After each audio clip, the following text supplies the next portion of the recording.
Hi, super quick video of this towel topper with just the vinyl, no satin. I'm going to show you how quick it is to put this together. So you just need your piece of vinyl, 6x8, and a backing. I use Olifan for backing, 6x8.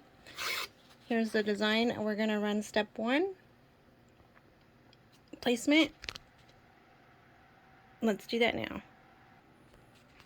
Placement done. Now take your backing and put it under your hoop, making sure that's all covered under there. I can see it, so I know it's all covered.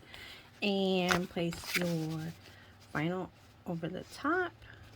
Make sure he's not upside down. Here we go. Run step 2 on the machine.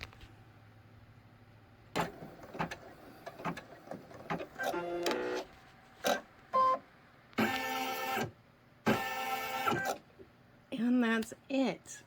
Then you would just cut it out. You would skip the next 2 steps if you wanted to add the little placements for the snap tabs. I usually don't. I just eyeball it. But if you want to run them, go ahead, and then that's it. There, the snap tabs are on, and all you gotta do is just put the towel in, and all done. Literally took just a few minutes to make this. So have fun using up your fun vinyl.